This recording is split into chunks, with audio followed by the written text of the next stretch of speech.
আচ্ছা, আজকে আমরা লেকচার যেটা দিচ্ছি সেটা হলো যে টেস্ট। এখন টেস্টটা কেন ইম্পর্টেন্ট, ধরেন আপনার ফিউচারে যে ভিএলএসআই ইন্ডাস্ট্রি বলেন বা সেটাকে এখন ইউএলএসআই বলা হয়, যে আলট্রা লার্জ স্কেল ইন্টিগ্রেশন বলা হয়, তো এখন ওইখানে টেস্টিং অনেক বড় একটা পার্ট। কারণ কি, ধরেন আপনি একটা আইসি বানাইলেন, একটা টেস্ট করলেন না, তাহলে তো বাজারে ছাড়তে পারবেন না, রাইট? এখন যদি বাজারে না ছাড়তে পারেন, টেস্ট করতে না পারেন, তাহলে তো আপনার আলটিমেটলি কোনো লাভ হলো না। কারণ আপনার তাহলে আইসি শুধু ম্যানুফ্যাকচার করিয়ে গেলেন, আইসি লেআউট ডিজাইন করিয়ে গেলেন, বাট ওটা যদি কোনো টেস্ট না করেন তাহলে ওইটার কোনো আউটপুট নাই বা ওটার কোনো উপকারিতা নেই। সো এই জন্য যেটা করতে হবে, আমাকে যে কোনো আইসি লেআউট ডিজাইন করলে লেআউটটাকে টেস্ট করতে হবে। এখন কথা হবে যে টেস্ট কিভাবে করবো। টেস্ট করার কিছু স্পেসিফিক অবশ্যই টেকনিক আছে বা কিছু প্রসিজার আছে বা প্রসেস আছে, আমাকে সেটা ফলো করতে হবে। তো ওই জিনিসগুলোই আজকে আমরা শিখবো, ঠিক আছে? তো প্রথমে কি হলো দেখেন, তাহলে এখানে আউটলাইনে আসলে যদি আমরা দেখি যে কি কি আমাদের আছে টেস্টিং এর, প্রথমটা হলো কি লজিক ভেরিফিকেশন। আমাদের সর্বপ্রথম মেইন ইম্পর্টেন্ট যেটা কাজ সেটা হলো আমাদের লজিকটাকে ভেরিফাই করতে হবে। এখন ফর এক্সাম্পল ধরেন আমি আপনাকে একটা এন্ড গেট ডিজাইন করতে দিলাম, ফর এক্সাম্পল আমি আপনাকে একটা এন্ড গেট ডিজাইন করতে দিলাম। এখন এন্ড গেটের ইকুয়েশনটা হলো এন্ড গেট কি a ইনটু b। এখন সামহাউ আপনি ভিতরে ভুল করছেন, আপনি a ইনটু b ডিজাইন না করে আপনি a প্লাস b ডিজাইন করে ফেলছেন। দ্যাট মিন্স এটা আপনাকে আমি দিছিলাম এন্ড গেট ডিজাইন করতে, আপনি ডিজাইন করে ফেলছেন ভুলে অর গেট। এখন আমি ওভার কনফিডেন্স যদি হই, তাহলে এইটা জায়গায় আমি কি করছি, এটা ডিজাইন করে বাজারে ছেড়ে দিছি। তো আমার এই যে আইসিটা এটা আমি বাজারে ছেড়ে দিছি, এটা আমার অর্গেট হয়ে গেছে। কিন্তু এখন ধরেন একটা ইউনিভার্সিটি বা কেউ এটা ল্যাবে কিনলো আইসিটা, তাদের এন্ড গেট দরকার, তারা আইসিটা কিনলো। এখন নরমালি তারা এন্ড গেটের লজিকে কি করবে, ট্রুথ টেবিল চেক করবে না? ট্রুথ টেবিলে কি হবে, 0 0 হলে 0 হবে, সবগুলোর ক্ষেত্রে 0, খালি লাস্টে 1 হবে, রাইট? লাস্টে 1। এখন ও এই অনুসারে দেখতেছে, কিন্তু ওর আউটপুট আসছে উল্টা। তখন এখন সে কাজ দোষ দিবে। এখন হয়তো ধর স্টুডেন্ট টিচারে দেখাইতেছে, টিচার বলে তুমি তো পারো না, ঠিক আছে না? এরকম অনেক সময় হয়, দেখা গেছে আমাদের আর্ডুনোর ক্ষেত্রেই হয়। যেমন আর্ডুনোর ক্ষেত্রে কি হয়, শর্ট সার্কিট যখন হয়ে যায় আলটিমেটলি আমাদের কি হয়, আউটপুটটা আসে না, হয় না? আর্ডুনোর মধ্যে ভিতরে কিন্তু শর্ট সার্কিট হয়ে যায়। শর্ট সার্কিট হয়ে গেলে আমাদের আউটপুটটা আসে না, কিন্তু আমরা কিন্তু মাথা পুরো নষ্ট করে ফেলি যে কেন আমার কোডটা চলতেছে না, কি ভুল হইলো, কি প্রবলেম হলো, খুঁজতে খুঁজতে প্যারাসান। পরবর্তীতে আমরা যখন ভালো করে আবার মাল্টিমিটার দিয়ে চেক করি, তখন দেখি যে ওখানে ভিতরে একটা শর্ট সার্কিট হয়েছে।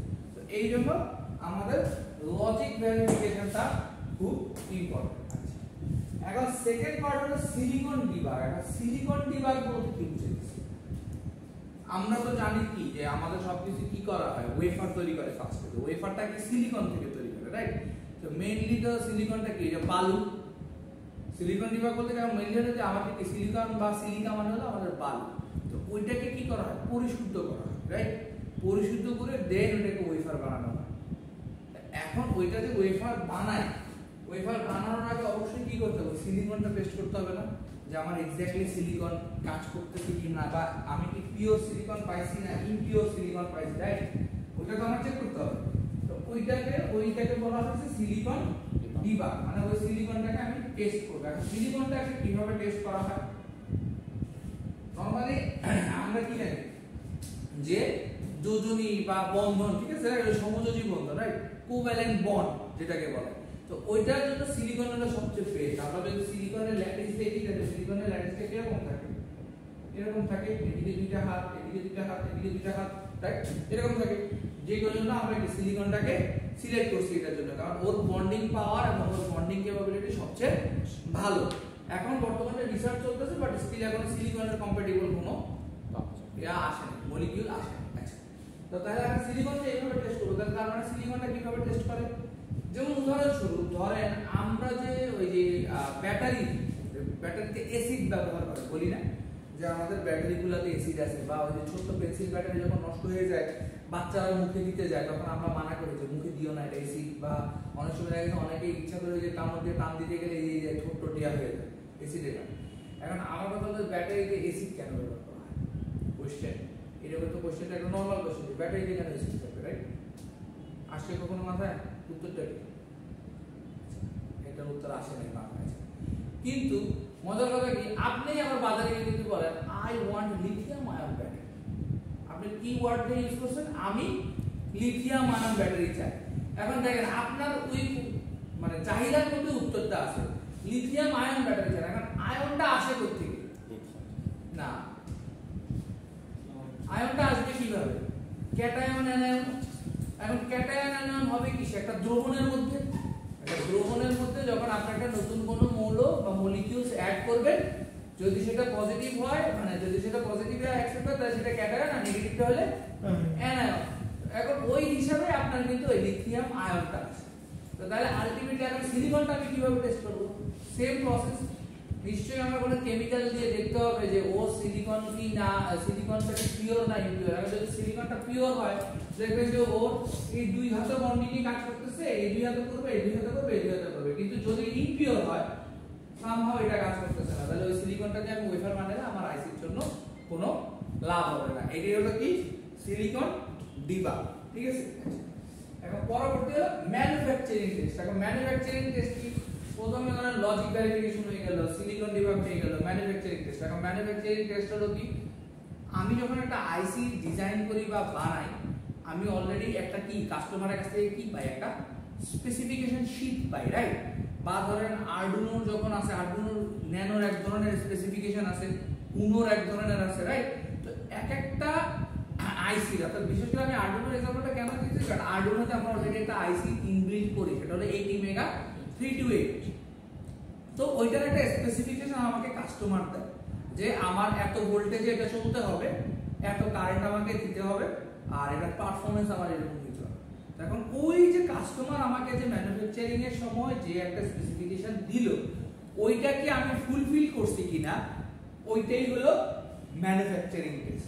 এখন যদি আমি ইন্ডাস্ট্রির মানে এক্সাম্পল দিই, ইন্ডাস্ট্রির এক্সাম্পল দিতে গেলে ধরেন আমাদের গার্মেন্টস বলেন বা শু ইন্ডাস্ট্রি বলেন, ওখানে যেটাকে কিউসি বলে, কিউসি বলে কোয়ালিটি কন্ট্রোল। তাহলে বেসিক্যালি ওরা কি দেখে যে আপনি একটা প্রোডাক্ট বানাইছেন, ওই প্রোডাক্টে কোনো খুঁত আছে কিনা, রাইট? ওই প্রোডাক্টে কোনো ফল্ট আছে কিনা, ওরা ওইটা দেখে।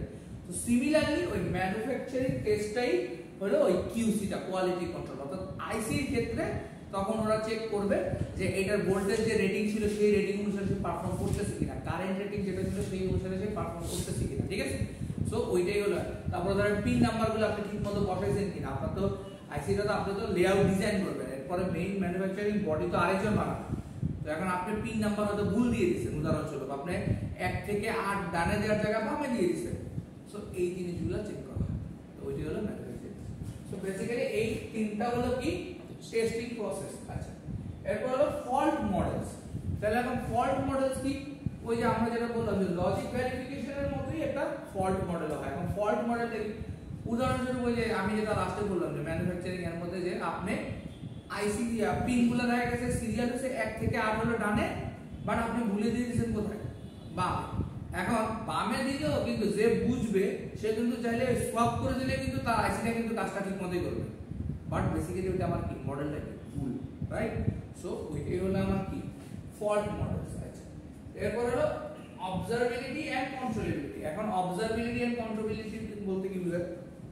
এখন দেখেন আমি তো বললাম যে 80 মেগা 328 আমি বানাইলাম। এখন 80 মেগা 328 এর কি একটা বেসিক প্রিন্সিপাল আছে বা একটা ওয়ার্কিং প্রিন্সিপাল আছে, সে বা মেকানিজম আছে, রাইট? ওর কি একটা নির্দিষ্ট কাজ করার ক্ষমতা আছে। এখন ওই কাজ যে করবে, ওই কাজকে আবার কি আমরা কন্ট্রোল করার ক্ষমতা রাখি, কারণ আমরা তো প্রোগ্রামিং করে কন্ট্রোল করতে পারি। এখন ওই কন্ট্রোল করাটাকে টেস্ট করাটাকে বলে কন্ট্রোলেবিলিটি। আর অবজারভেবিলিটি হলো যে অবজার্ভ করা, যে আমি যে একটা কোড দিলাম তার মধ্যে ওই আইসিতে যে আমি একটা কোড পাস করছি, আইসিটাকে আমার কোডটা ডিবাগ করতে পারতেছি কিনা, নিতে পারতেছি কিনা। কারণ বেসিক্যালি তো মেইনলি যখন আমি কোডটা করি, প্রোগ্রামিংটা করি, ওই আইসিটা কি করে, কোডটা নেয়, নিয়ে কি করে ডিবাগ করে। বা ধরেন কম্পিউটারে বা ল্যাপটপে যখন আমরা এ লিখি, আলটিমেটলি তো ও তো এ বুঝে না, ও তো ওই যে 0 আর 1 বুঝে। তো ওকে তো 0 আর 1 এর মাধ্যমে বোঝানো হয় যে যেই ব্যক্তিটা কম্পিউটারটা এখন অপারেট করতেছে, he wants to write down A, right? তো ওইভাবে ওইটাকে বলা হয় অবজারভেবিলিটি এন্ড কন্ট্রোলেবিলিটি। কারণ কন্ট্রোল হলে আপনি যে কন্ট্রোল করতে পারতেছেন, এর জায়গায় আপনি আবার একে কি করতেছেন, ব্যাক স্পেস দিয়ে মুছে বি লিখতেছেন।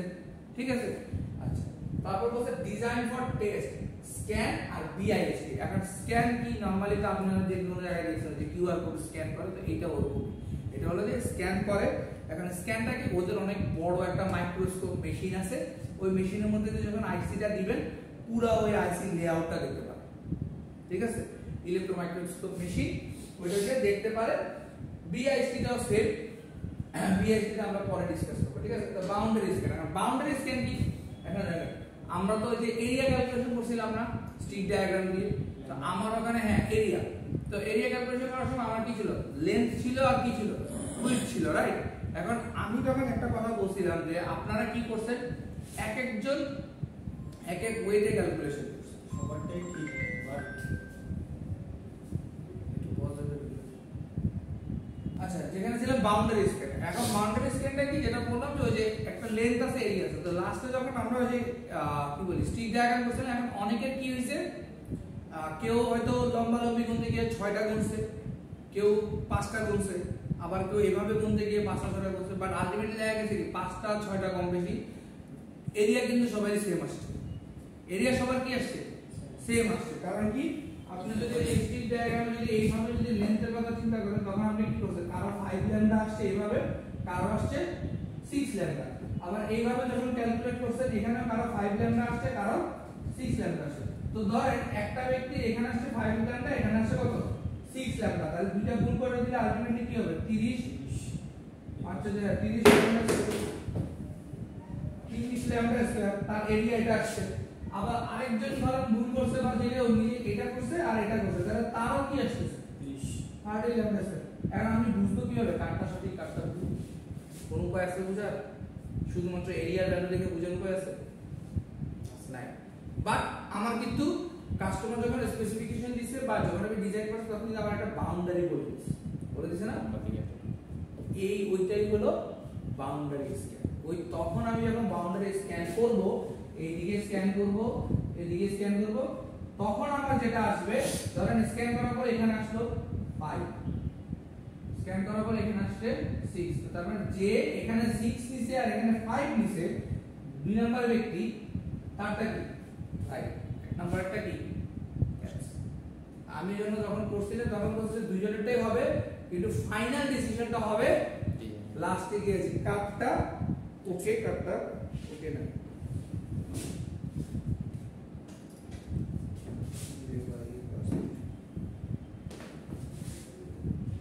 ঠিক আছে। এখন পরবর্তী স্লাইডে যান। এখানে দেখেন কি বলছে, testing is one of the most expensive parts of the chips. এখন টেস্টিংটা অনেক বেশি এক্সপেন্সিভ দেখেই কি হয়, আমাদের দেশে বর্তমানে টেস্টিং এর ফ্যাসিলিটিটা কম বা নাই বলতেই চলে। কারণ টেস্টিং এর জন্য আপনার যে পরিমাণ ক্লিন রুম লাগবে বা যে পরিমাণ ফ্যাসিলিটি লাগবে, ওটা আমাদের দেশে বর্তমানে তৈরি করা পসিবল না, হয়তো ফিউচারে হবে, ঠিক আছে। ওই জন্য ওইটা হলো সবচেয়ে কি এক্সপেন্সিভ পার্ট, ঠিক আছে। এখন বলতে দেখেন logic verification accounts for more than 50% of the design effort verification, মানে লজিক ভেরিফিকেশনটা কতটুকু ইফেক্ট করে, মোর দ্যান 50%।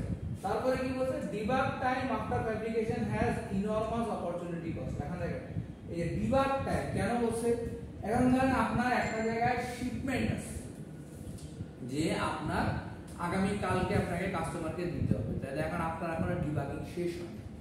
আমি তো প্রথম দিকে বলছিলাম যে এই আইসি ইন্ডাস্ট্রিতে ডিফারেন্ট জব আছে, আপনার 3-4টা টিম আছে, একটা ডিজাইন টিম থাকে, একটা ওই যে ভেরিফিকেশন টিম থাকে, একটা টেস্টিং টিম থাকে, রাইট। তো এখন আপনি আপনার কাজটা করে দিয়েছেন, বাট আলটিমেটলি সেটা ডিবাগ টিমে গিয়ে আটকে আছে। আর ডিবাগ টিম যদি দেরি করে, তাহলে প্রবলেমটা কোথায়, কারণ ডিবাগের একটা ফল্ট পায়, তো ক্লিয়ার করতে হবে, বা এটা তো ঠিক করতে হবে, বা রিপেয়ার করতে হবে, বা নতুনটা আবার বানায় দিতে হবে। তো ওইখানে অনেক বড় একটা অপরচুনিটি কস্ট আছে। অপরচুনিটি কস্ট কি, এটা আপনারা অ্যাকাউন্টিং এ পড়ছেন, ঠিক আছে। সো এখানে একটা অপরচুনিটি কস্ট অনেক ফ্যাক্টর।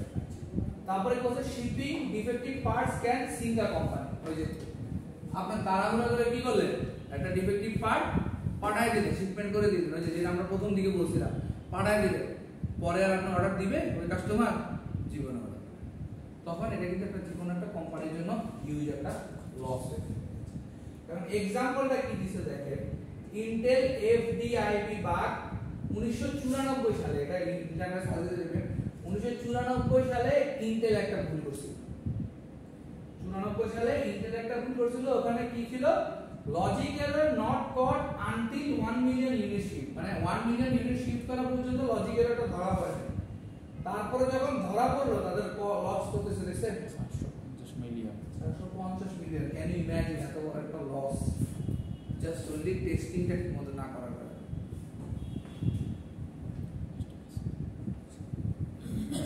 মানে আমরা একটু ডিটেইলসে যাই যে কিভাবে লজিক ভেরিফিকেশনটা হয়।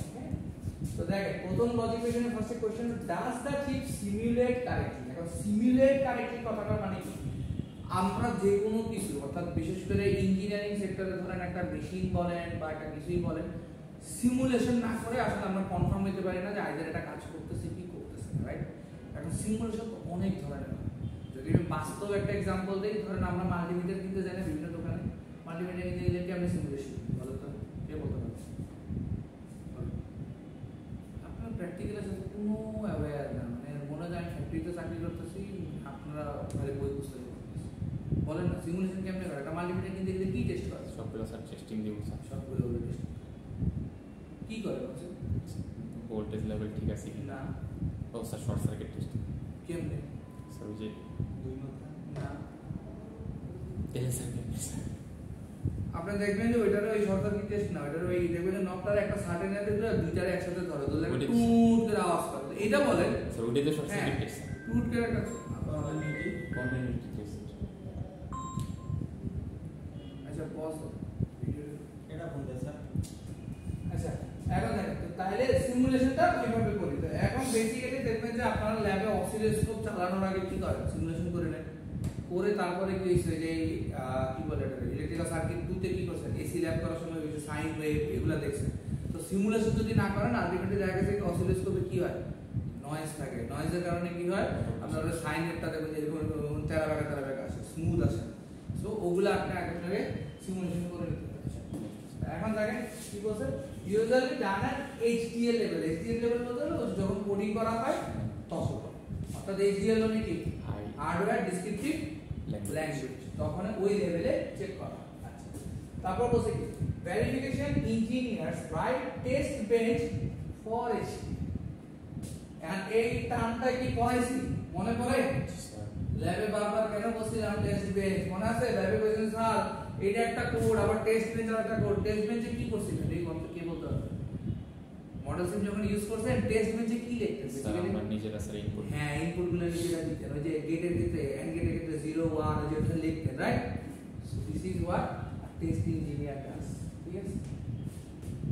আচ্ছা এখন দেখেন তারপরে বলছে কান টেস্ট অল কেসেস। এখন দেখা গেছে আমরা তো ছোট ছোট গুলো করছি, এইজন্য কি প্রত্যেকটা কেস আমরা টেস্ট করতে পারছি। যখন ওই যে বাইরে আউটপুট যখন ওই যে ওয়েবসাইটটা আসছে, যদি এখন ধরুন অনেক বড় একটা জিনিস হয়, আপনি টেস্ট বেঞ্চে কি এত কিছু লেখা সম্ভব হবে? তখন আপনি টেস্ট বেঞ্চে কি করতে পারেন, সর্বোচ্চ আপনি একটা লুপ রান করতে পারেন। আপনি একটা স্মুথ একটা প্রোগ্রামিং এর লুপ রান করতে পারেন, বা আপনি চাইলে ইফ এলস কেস ইউজ করতে পারেন। কিন্তু এখন আপনার ওই লুপের যদি কোনো ফাংশন ভুল থাকে তাহলে তো আপনার ডিবাগও ঠিক হবে না, হবে? সো এই ক্ষেত্রে একটু সিনসিয়ার এবং সিরিয়াস। তারপর বলছে look for corner cases. Corner cases কি কে বলতে হবে? ব্যতিক্রমগুলো, ব্যতিক্রমগুলো মানে একটু উইয়ার্ড গুলো। যেমন ধরেন এই যে আমরা একটা এন্ড গেট করলাম, তিনটা জিরো আসবে, এটা কিন্তু আমি মুখস্থ জানি, তার মানে ব্যতিক্রম কোনটা? লাস্ট একটা, যে ওইটা 1 আসে কিনা এটা দেখা। সো ব্যতিক্রমগুলো আগে টেস্ট করতে হবে। আচ্ছা তারপর বলছে try to break logic design. এখন try to break logic design মানে কি, চেষ্টা করবেন যে ছোট ছোট আকারে করা। লাইক ধরেন আপনি প্রথমে একটা করলেন যে 3টা লাইন করলেন, আচ্ছা ওকে 3টা লাইন ভালো চলছে, এরপরে বাকি 3টা, বাকি এরপর বাকি, এইভাবে ডাইরেক্ট 10টা লাইন করা হচ্ছে, 3টা করে আগাইলে যেটা হয় 3টা আপনি এনশিওর 100% কনফার্ম, এই জায়গায় সমস্যা হ্যাঁ ঠিক আছে। ওইভাবে আপনি কাজটা করবেন। আচ্ছা এখন দেখেন एग्जांपल কি, একটা 32 বিট অ্যাডার। যেমন দেখেন এখন অ্যাডারে যদি আসি, আমরা নেক্সট ল্যাবে হয়তো ইয়া করব যে মাল্টিপ্লেক্সারটা করব মডেল সিনে আমরা, ঠিক আছে? আর কেডেন্সের স্কিমেটিকে শুধু আমরা ইনভার্টার দিয়ে করব। এখন বলতে 32 বিট একটা অ্যাডার, তাহলে দেখেন test all combinations of corner cases as input. তার মানে কি একটা অ্যাডারের কি বলছে, 32 বিটের সবগুলো কর্নার কেস অ্যাড করতে বলছে, ধরেন 0 1 2। এখন এখানে র‍্যান্ডম নাম্বারস কোনটা? বেসিক্যালি হলো 0 1 2 এগুলো তো নরমালি চেক করা যায় তো বেসিক্যালি হলো যে 32 বিটের ওই যে লাস্ট বিট যেটা 2 টু দি পাওয়ার 31 মাইনাস 1 আর মাইনাস টা কি অর্থাৎ নেগেটিভ বিটটা আর পজিটিভ বিটটা চেক করাটা হলো ইম্পর্টেন্ট ওইটাই বলছে তারপরে good test requires ingenuity video করছে ইনজেনিউইটি এই কথাটার অর্থ কি খুঁটি নাকি স্যার এই জিনিসটা কার ভিতরে আছে বল আমাদের স্টুডেন্টদের মধ্যে একজনের মধ্যে আছে এবং সে আছে यस এই একটা গুণ তার মধ্যে আছে আলহামদুলিল্লাহ এই ইঞ্জিনিয়ারিং গুণটা তার ভিতরে আছে যে কোনো একটা কিছু তাকে দিলে সে ওটার কুটি নাটি সব কিছু হিসাব করে আসে এটা খুব একটা ভালো বুঝুন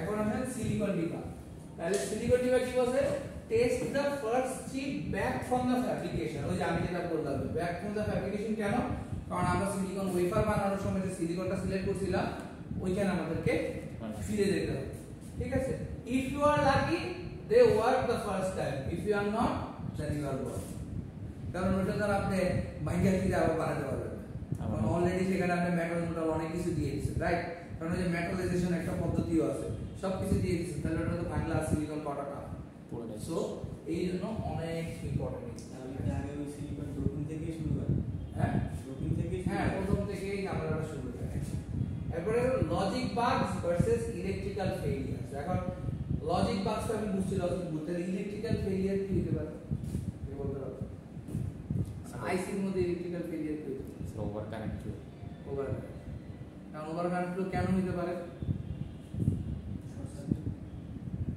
সোসাইটি কিভাবে হবে সবই দেখছি ভিডিও দেখাচ্ছিলাম সবকিছু দেখাইছি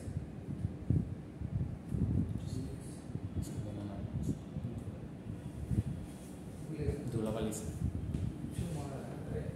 আচ্ছা দেখেন most chip failures are logic bugs from inadequate simulation মানে ঠিকমতো সিমুলেশন না করার কারণে লজিক্যাল এররটা সবচেয়ে বেশি আসে some are electrical failures crosstalk dynamic nodes leakage charge sharing leakage এই জিনিসটা পড়ায়নি মিডটার্মে পড়াইছি জাংশন লিকেজ এই পড়ায়নি চার্জ শেয়ারিং আর একটা রেশিও ফেলিয়ার এখন রেশিও ফেলিয়ারটা একটু আগে কি বোর্ডের দিকে টাকা বাউন্ডারি রয়েছে যে রেশিওটা ওটা যদি ভুল করেন ওইখানে তখন কি হয় ইলেকট্রিক্যালে আসে এখন কোশ্চেন আসলে তো স্যার ওইখানে আপনি ইলেকট্রিক্যাল পড়বেন কারণ ধরেন আপনি একটা আইসি বানাইছেন যে এটারে লম্বা পাত দিয়ে কারেন্ট যাবে এত আর ছোট পাত দিয়ে কারেন্ট যাবে এত ভুল করে ফেলেছে উল্টা করে ফেলেছে উল্টা করলে কি হবে লম্বা পাতের কারেন্ট যদি এই যে ছোট মানে দৈর্ঘ্যের প্রস্থ তো সেম না ছোট পাতে দিয়ে পাস করেন তাহলে ওদিকে শর্ট সার্কিট হয়ে যাবে না গেল তারপর বলছে you are tool or methodology failure কিছু কি হয় টুলস এর অথবা মেথডোলজি ফেলিয়ার হয় সেটাকে বলা হয় কি ডিআরসি ডিজাইন রুল চেকার এই যে উল্টা সিম এই একটা অনেক ইম্পর্টেন্ট উল্টা সিমে গেলে এই do you know about DRC Directly, yes, I know. DRC is design rule checker, and it's maintained in the tools or the methodology. How? You have 4 lambda gap between gate, 4 lambda gap between drains. এইভাবে করে সুন্দর করে বলে দিবেন এবং আপনি ওইটা বলবেন যে there are tools in the software like কি বলে এটা cadence, microwind, cadence. There is a button. You can press it and you can see if you don't maintain the gap 4 lambda, then they will show that your gap is more than 4 lambda. Bas. মাশাআল্লাহ সে তো পারে ঠিক আছে কিন্তু DRC দেখলে আপনারা আমি ভয় পেয়ে যাবেন কারণ তো এর শর্ট ফর্মটা বড়টা তো পড়ছি কিন্তু ছোটটা তো জানি মনে হয় যে রিকশাওয়ালার মাঝে মাঝে কি হয় জানেন জিজ্ঞেস করলে আপনি দেখুন আগে এখন তো অনেক স্মার্ট হয়ে গেছে আগে ইয়াতে ঢাকা বিশ্ববিদ্যালয়ে যাবা না ঢাকা ইউনিভার্সিটি যাবা মানে ঢাকা ইউনিভার্সিটি যে দেখেছি ঢাকা বিশ্ববিদ্যালয় ছিল এই অবস্থা আচ্ছা এখন দেখেন এবার হচ্ছে fix the bugs and fabricate a corrected chips এছাড়া কোনো উপায় নাই এখন আছে HHMOO প্লটস ঠিক আছে এখন এইটা কি এই প্লটটার কাজ ছবিগুলো দেখে কি মনে হচ্ছে ধরেন ছবিটা দেখা যাচ্ছে না কি মনে হচ্ছে যে এই প্লটটা আসলে কতটুকু সিগনিফিকেন্ট বা এই প্লটটা দিয়ে আমরা কি বুঝাতে বলেন তো দেখি অ্যাজ আ ইঞ্জিনিয়ার দেখেন সবসময় মুখস্থ করে লাভ নেই, একটু চেষ্টা করেন যে এখানে একটা প্যাটার্ন তো আছে অবশ্যই। প্রথমত যে কোনো একটা গ্রাফের কি থাকে, একটা প্যাটার্ন থাকে, ওই প্যাটার্নটা থেকে বোঝার কিছু একটা চেষ্টা করেন দেখি কি হয়। যেমন দেখেন এখানে যে প্যাটার্ন আছে এখানে কি উল্টা, ঠিক আছে। তারপরে এখানে আরেকটা নতুন প্যাটার্ন আছে, আবার এখানে আবার আরেকটা আছে। এগুলো এখন একটু চেষ্টা করেন দেখি ঠিক আছে, 6টা ছবি দেখেন বোঝার চেষ্টা করেন। স্যার আস্তে আস্তে কমে গেছে। আচ্ছা দেখেন এখানে এই ডিটেইলসে পড়া যাচ্ছে ফার্স্টের যেটা ছবি আছে দেখা যাচ্ছে, কারণ কিন্তু ছবি একটা অবস্থা জুম মতো করা যায়। মানে কি কার্ড বোর্ডে খেলা নাকি? হ্যাঁ জুম স্যার কন্ট্রোল প্লাস আরে কার্ড বোর্ডে গেছে, বোর্ডে কমে গেছে, বোর্ডে বাড়ি গেছে, এমনি কিছু হবে। জুম হয়েছে কি স্ক্রিনে? জি স্যার হয়েছিল স্যার হয়ে গেছে। হ্যাঁ স্যার হয়েছে হয়েছে স্যার। স্যার। আচ্ছা দেখেন এখন যদি দেখেন একটু দেখেন প্রথমটা কি বলছে, নরমাল ওয়েল বিহেভড এসএসএমও টিপিক্যাল স্পিড পা। সো এই যেমন প্লট দিয়ে কি করে স্পিডটা টেস্ট করে, কি করে স্পিডটা টেস্ট করে যে একটা আইসি কত দ্রুত পারফর্ম করতেছে। সো নরমাল কন্ডিশনে সে এরকম পারফর্ম করবে। এখন দেখেন অর্থাৎ এই যে এগুলো কি টাইমের এগেইনস্টে স্পিড কত আসছে, ঠিক আছে। আচ্ছা তারপরে কি বলছে দেখেন, তারপরে ব্রিক ওয়াল বাইস্টেবল ইনিশিয়ালাইজেশন। ব্রিক ওয়ালটা কি, এটা একটা মেথডোলজি ব্রিক ওয়াল। এবং ব্রিক ওয়াল মেথডোলজিটা কি, এটা আমি আপনাদের বলি যারা কনস্ট্রাকশনের সাথে রিলেটেড। ব্রিক ওয়াল মানে কি, ওয়ালটা বানানোর সময় দেখছেন কেমনে বানায়, এই ওয়ালটা হচ্ছে স্যার যেটাতে কোনো ই নাই, আরসিসি নেই, সেটা হচ্ছে ব্রিক। কি নেই, যেটাতে আরসিসি নাই, কোনো আরসিসি ইউজ করা নাই, হ্যাঁ। সেটা ব্রিক ওয়াল। আর যেটাতে ওই যে রড ইউজ করা রড সেটা হলো আরসিসি। হ্যাঁ না কনস্ট্রাকশন আছে, আমি জন্য এদিকে তাকাই প্রশ্নটা করছি, ঠিক আছে। সো ওই কনসেপ্টটা এখানে ব্যবহার করছে। দেখেন ওই যে ইটগুলা, ওই যে দেখেন আরসিসি ছাড়া ইটগুলা বসাইছে, যে একটা এবারে বসাইছে মেইন কথাটা হচ্ছে স্যার যেটা হচ্ছে সব জায়গায় লোকটা সমান থাকে। সমান। Clear, very good. এইটাই চাইছি যে রিয়েল লাইফে কিছু জিনিসের সাথে লেখাপড়ার মিল আছে, আপনারা যদি এটা ধরতে পারেন, ট্রাস্ট মি এই एग्जांपल জীবনে বলবেন। আমি বদলে আমি পরে কিছু পারবেন না বলুন, এই ছবিটা যদি এক্সপ্লেনেশন চাই ও এটা ফাড়াই লিখবে, এত গ্যারান্টি, ঠিক না? ঠিক আছে।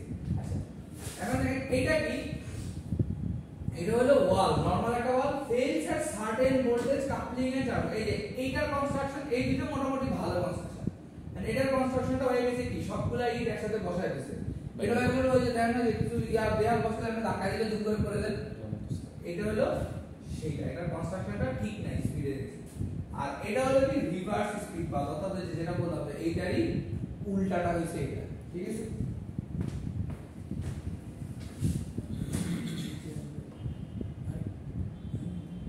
আর ভিডিও আছে।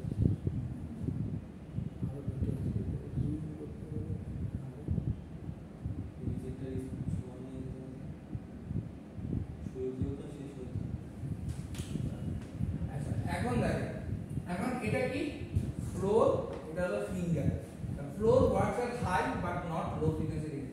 ফ্লোর প্ল্যানিং বলতে একটা কথা আছে, আপনারা যদি দেখেন আমি বলি ফ্লোর প্ল্যানিংটা আমরা কোন ভিডিওটাতে দেখছিলাম, ওই যে কমপ্লিট একটা আইসি যখন শেষ হয়েছিল মনে আছে, যে বললেন না যে প্রসেসর ইন্টেল ইনসাইড লাস্টে লেখাটা ছিল, ওখানে একটা জিনিস লাস্টে বলছিল যে ফ্লোর প্ল্যানিং অনেক ইম্পর্টেন্ট। ফ্লোর প্ল্যানিংটা কি ছিল, এরকম এরকম ওই যে প্রত্যেকটা মেটাল বসানোর পরে এই যে এরকম এরকম জিগজ্যাগ রাস্তা ছিল না, হ্যাঁ স্যার। মনে করো ছবিটা, হ্যাঁ স্যার। ঠিক আছে। এই যে এরকম এরকম এরকম রাস্তা ছিল না, এবং পরবর্তীতে কি করছে যে এচিং করে ফেলছিল। পরবর্তীতে এই যে উপরে কিছু এই যে এরকম ভাসমান আছে ওগুলা কি করছে, এচিং করে এগুলাকে সরাই দিয়েছে, সরাই দেওয়ার পরে এটা আসে। এখন ফ্লোর প্ল্যানিং, এটা আইসির মধ্যে ফ্লোর প্ল্যানিং কেন দরকার, কারণ আমরা যখন ফ্যাব্রিকেশন প্রসেসে করছি ওখানে একটা টার্ম ছিল ফটোলিথোগ্রাফি, এবং আমরা বলছিলাম যে ফটোলিথোগ্রাফির মাধ্যমে কি করা হয়, ওই জায়গাটাতে আলো ফেলে ওখানে লজিকটাকে কি করা হয়, ইনজেক্ট করা হয়। এখন ফ্লোর প্ল্যানিং এ আপনি আলো ফলাইছেন, ধরেন এই জায়গায় আলো ফেলছে, কিন্তু এখানে আপনার কোনো খালি জায়গা আপনি লজিক কেমনি ইনজেক্ট করবেন, অলরেডি সেখানে দেয়াল তৈরি করেন, পারবেন? পারবেন। তো ওই ফ্লোর প্ল্যানিংটাই হচ্ছে এখানে, যে ফ্লোর প্ল্যানিং এর সময় এরকম দেখতে হয়। ফ্লোর প্ল্যানিং এর যে পুরাটা যদি এরকম হয় তাহলে আলটিমেটলি ওখানে কি হয়, খুব দ্রুত কাজ করবে, হাই কাজ করবে, কিন্তু লো ফ্রিকোয়েন্সিতে কি হয়ে যাবে, লিকেজ হয়ে যাবে। ক্লিয়ার? এগুলো আরো ডিটেইলস আমরা আরো পরের ক্লাসে দেখব। আর ফিঙ্গার কি বলছে, ফেলস এট স্পেসিফিক পয়েন্ট। ফিঙ্গার মানে এটা আঙ্গুলের মতো আপনি ইয়া করছেন। এখন মেইন কথা হলো যে এই জিনিসগুলো আসতে করতে ফার্স্ট কোশ্চেন হলো যে এই গ্রাফগুলো আসতে করতে কিভাবে জেনারেট হচ্ছে, রাইট? মেইন কোশ্চেন তো ওইটাই, আমরা গ্রাফ এখন ডিসকাস করতেছি, বাট কোশ্চেন হলো যে স্যার এই গ্রাফগুলো আসতে করতে, ঠিক আছে, প্লটগুলো করতে গেছে। আচ্ছা এখন দেখেন প্লটগুলো কিভাবে হচ্ছে, এখানে বলা আছে এই এমও প্লটগুলো কিভাবে আসে সেটা বলা আছে, কিভাবে ডায়াগনোজ করা হয় সেটাও বলা আছে। এখন দেখেন হাউ টু ডায়াগনোজ ফেলিয়ার্স। এখন ফেলিয়ার্স কিভাবে আপনি ডায়াগনোজ করবেন, যেমন ডাক্তাররা আপনার গেলে অনেকগুলো টেস্ট দেন। এখন কিছু কিছু ডাক্তার আছে আসলেই দরকার টেস্ট দেওয়া, আর কিছু অতিরিক্ত টেস্ট দেয়, কিন্তু আমরা কিন্তু সবারই বকা দিই, সবারই কিন্তু বকা দিই, রাইট? এখন ধরেন আপনার একটা জটিল রোগ আপনি বলছেন, এখন ওই টেস্টের রিপোর্ট ছাড়া তো সে বলতে পারবে। এখন আপনি মুখস্থ গিয়ে বলবেন কি স্যার যত লক্ষণ আছে আমার সব ডেঙ্গু লক্ষণ, প্লাটিলেট কমছে না বাড়ছে, এটা দেখা ছাড়া তো ডাক্তার বলতে পারবে না আপনার ডেঙ্গু হয়েছে কি হয়নি। প্লাটিলেট টেস্ট দেওয়াটা কি মেন্টালি, ঠিক আছে? যেমন আমার ডায়াবেটিস আছে, আমি মুখস্থ জানি, কারণ ডাক্তার কাছে গেলাম আমার ওষুধ দেয়, আর সে আমার খালি পেটে আর ভরা পেটে টেস্ট না করলে সে বুঝতে পারবে যে আমার কত আছে, কি ওষুধ লাগবে, ঠিক আছে? সো এই জন্য ডায়াগনোস করতে হয়। তাহলে প্রথমে কি hard to access the chip, pico probes, electron beams, laser voltage probing, built in circuit. এখন পিকো প্রোবসটা কি, এখন প্রোবসটা কি, প্রোবসটা কি নরমালি আপনার ওই অসিলোস্কোপে লাগে না প্রোব, তো এখন ওরকম দেখবেন যে আপনি যদি ডিসকাস আমি চেষ্টা করব ভিডিও দেখানোর, তো দেখবেন যে ওই টেস্ট করার সময় ওরকম ওই প্রোবের মতো ইয়া থাকে, ওইটা ওই যে আইসি গুলোর যে মাথাগুলো থাকে না হ্যাঁ ওগুলোর সাথে লাগায়, ওগুলোর সাথে লাগায় চেক করে, বুঝছেন? ওই যে লেভেলে যেরকম পাশাপাশি হাত থাকে না ওগুলোর সাথে লাগায় টেস্ট করে, ওইটাই হলো পিকো প্রোবস। ইলেকট্রন বিম আপনারা দেখছেন যে কোন একটা ভিডিওতে আমরা দেখছিলাম যে ইলেকট্রন বিমটা ওই যে বা ওই যে বোম্বার্ডিং দেখছিলাম না, যে ইলেকট্রন অনেকগুলো আয়ন দিয়ে আয়ন বোম্বার্ডিং করে, ওই ওরকম অনেকগুলো ইলেকট্রন দিয়ে দেখে যে ওইটার আসলে ডোপিংটা কতটুকু ঠিক আছে, আয়নাইজেশনটা কতটুকু ঠিক আছে, এগুলো চেক করে। আচ্ছা তারপরে কি করে লেজার ভোল্টেজ, যেটা লেজার দিয়ে চেক করে, প্রবিং, ওইটাও প্রবের মাধ্যমে। আর বিল্ট ইন সেলফ টেস্ট হলো যে আগে যে প্রসেসগুলো আছে। এখন SHMOO প্লটসটা কিভাবে আসে, ভোল্টেজ আর হলো ফ্রিকোয়েন্সি। এখানে যা যা আছে সবকিছু কিসের উপর ডিপেন্ড করে করছে, ভোল্টেজ আর ফ্রিকোয়েন্সি। আর look for cause of electrical failure, এই যে প্রত্যেকটা কিন্তু ইলেকট্রিক্যাল ফেলিয়ারের কজ। একটা হলো স্পিডের কারণে কি হতে পারে, ইলেকট্রিক্যাল ফেলিয়ার হতে পারে। তারপরে লিকেজের কারণে কি হতে পারে, ইলেকট্রিক্যাল ফেলিয়ার হতে পারে, ঠিক আছে? সো মোটামুটি এই গ্রাফগুলো আসতে হলে কি যত ধরনের ইলেকট্রিক্যাল ফল্ট হতে পারে সেগুলোর উপর ভিত্তি করে ভোল্টেজ আর ফ্রিকোয়েন্সি রেসপেক্টে এই কার্ভগুলো করা আছে, ঠিক আছে? আজকে এতটুকুই, এর বেশি গেলে মনে হয় মাথার উপরে চলে যাবে, যা বুঝতেছি। বন্ধ করে দেবো স্যার, আপনার চেয়ারে দিকে